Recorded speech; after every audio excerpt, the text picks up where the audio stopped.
रियासत में कोरोना की तीसरी लहर में नौजवानों और दरमियानी उम्र के लोगों को इन्फेक्शन का सबसे ज्यादा खतरा है। 20 से 59 साल की उम्र के लोग कुल मुतासरा अफराद का 75.30% है। नौजवान मुलाजमीन, काम करने वाले अफराद जो पढ़ाई और खेलों के लिए घरों से बाहर निकले हैं, सबसे ज्यादा खतरे में बताए जा रहे हैं। उम्मीदवार RTE एक्ट के तहत राजस्थान पब्लिक सर्विस कमीशन के जरिए मुनक्कदा असिस्टेंट इंजीनियर मुश्तरका मसाबकती इम्तिहान 2018 के मेन इम्तिहान की जवाबी किताब देख सकेंगे। इसके लिए उम्मीदवार को मजीद कुछ वक्त इंतजार करना पड़ेगा। इसके लिए RPSC इन्हें 14 फरवरी 2022 से अपलोड करेगा। बुध को वज़ीर आला अशोक गहलोत की सदारत में वीडियो कॉन्फ्रेंस के जरिए काबीना की मीटिंग में अहम फैसले लिए गए।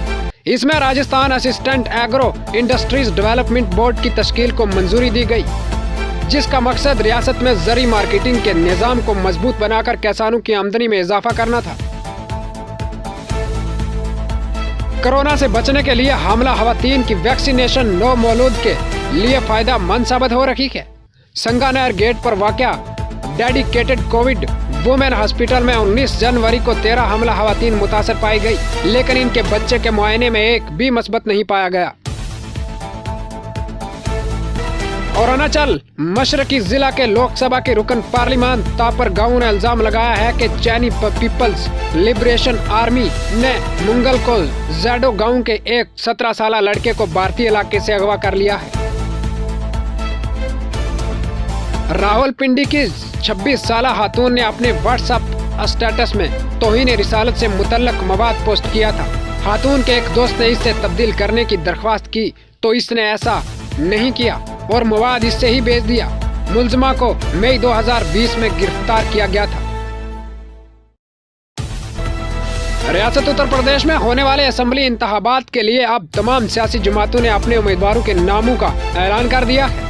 उत्तर प्रदेश की सबसे हॉट सीट मानी जाने वाली रामपुर शहर हल्का नंबर 37 पर इस मर्तबा समाजवादी पार्टी की जानिब से कौन उम्मीदवार होगा?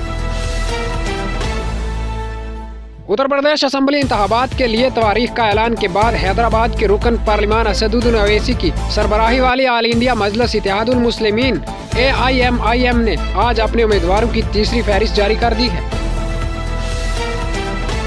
तालिबान के वजीर आजम मुल्ला मोहम्मद हसन अखवंद ने बुध को दावा किया कि अफगानिस्तान की इमारत इस्लामिया ने तस्लीम किए जाने की शराइत पूरी कर ली है। उन्होंने इस्लामी ममालिक से भी तस्लीम किए जाने के लिए आगे आने की अपील की है।